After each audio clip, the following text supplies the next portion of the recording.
standing here for the last 3 hours waiting for John and Cliff to come in. As you can see, guys are coming in, but we simply don't know where they are.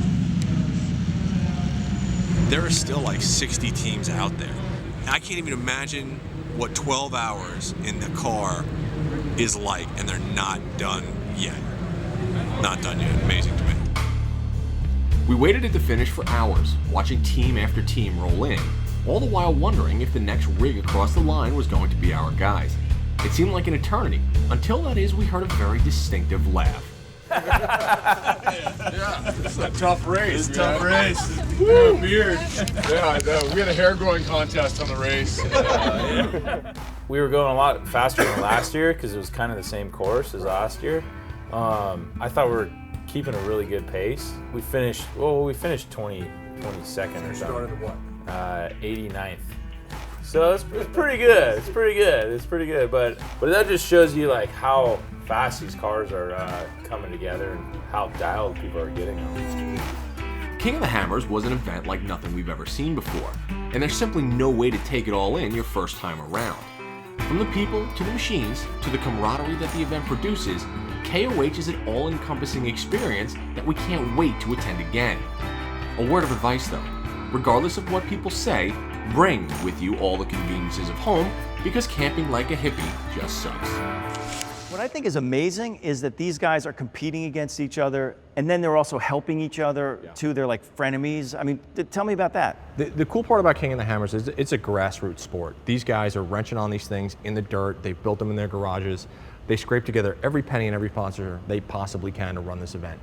They want to win by skill and by the mechanics that they built into these trucks. If somebody DNFs, they don't like it. They want to compete the way you should find that compete. in a lot of grassroots motorsports. Oh, and yeah. Lemons racing and whatever. Absolutely, 100%. You find teams helping each other all the time. Absolutely. Like you're doing everything you can on so little money. I mean, the first prize was a case of beer, right? I mean, First prize when it first started was a case of beer. Seriously. Some guy was like, you can't drive that truck up that wall. And the guy's like, yeah. He put it in low gear and was jacked it up on the wall. Beer before trying. I would think we'd have to. You know.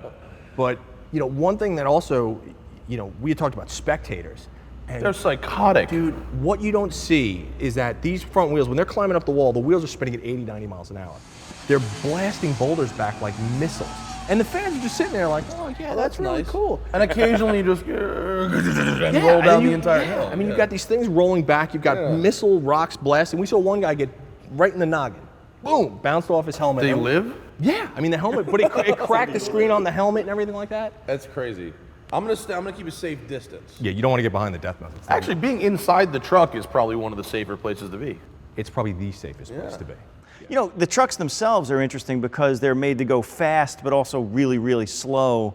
That's kind of a strange combination of build stuff that they need to put in there. It was like nothing I've ever driven before because you've got these things on 38-inch tires with a wheelbase of about 6.5 feet wide. You can barrel through the whoops in the dirt. You don't have to work like if you were to say, I'm gonna drive over a speed bump, right? That's not even, you don't even feel it. It's flat over everything. Everything. And then when you have suspension travel like this, literally, there's nothing you can't conquer. And it makes you feel completely invincible. And it's amazing. What are the guys like at the end of the day? Are they just completely spent? Oh, they're crushed. They're devastated. They come out, they're they're just, they're totally done. I mean, they're disgusting and they're dirty. But the smiles that they have on their faces when they get out of these trucks, it's ear to ear. They stink, they gasoline and dirt, and they're the happiest guys ever. And if you go to this event and you see their adrenaline and you see what they've put into this thing, they wait all year to do this one event for one day.